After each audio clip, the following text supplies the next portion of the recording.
Signal. Right. Hi, so I'm a data scientist at Signal Media, and for the past 2 months or so, we've been using AWS Lambda to solve some of our data processing problems. Basically, our embarrassingly parallel problems. Sorry for the buzzword there. And we're hiring, so come meet me at the bar if you want to talk about that. So first of all, let's define embarrassingly parallel, stealing it from Wikipedia. Basically, it's any problem that you can split into tasks that you can run in parallel that can each take a chunk of data and require basically no communication between them. So anything that you can process independently. So this goes from word count to processing a piece of data by hitting an API or other types of applications.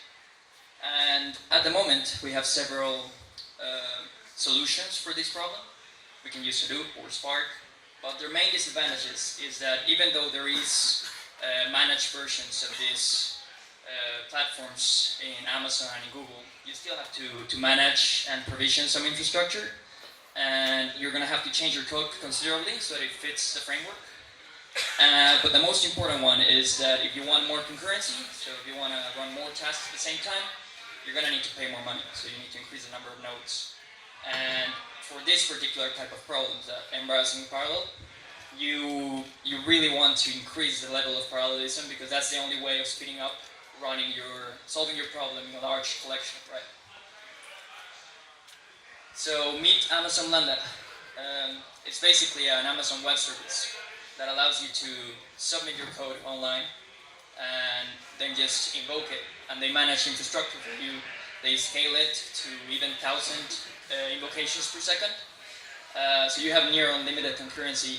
And it's cost effective because you only pay for the total compute time. So it doesn't matter if you run 10 jobs sequentially or if you run them at the same time, you're going to pay the same amount of money. So I did my dissertation experiments as a student with this. To further explain this, let's come up with an example, which is counting male and female pronouns in 1 million news articles and blog posts. So this problem fits a MapReduce pattern nicely, right? So we have our data, which is the Signal 1 million news dataset, one file with 1 million news articles. What we do is we split it into 10,000 chunks that we want to process with as much parallelism as we want. And then we map a processing function over those 10,000 files. And we end up with 10,000 processed files that we just have to reduce locally in our machine. So the important part here to note is that the processing function can last a long time, 4 seconds, 5 seconds. So you really don't want to run it sequentially. And this is the meat of it, how you run it locally versus on Lambda.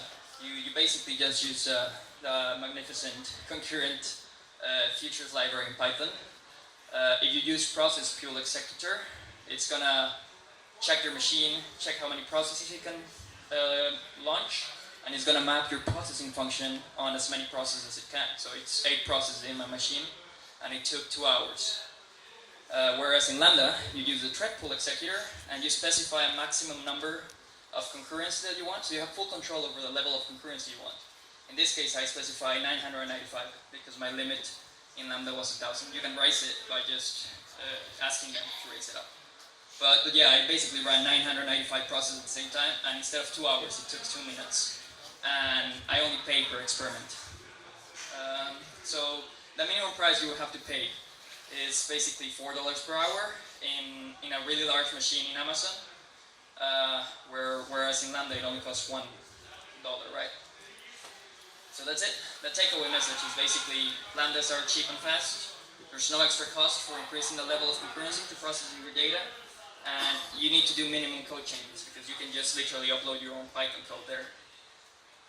The code is in GitHub, and I use the serverless framework as tooling to upload data. And that's it. Lovely. Thank you very much, Jose.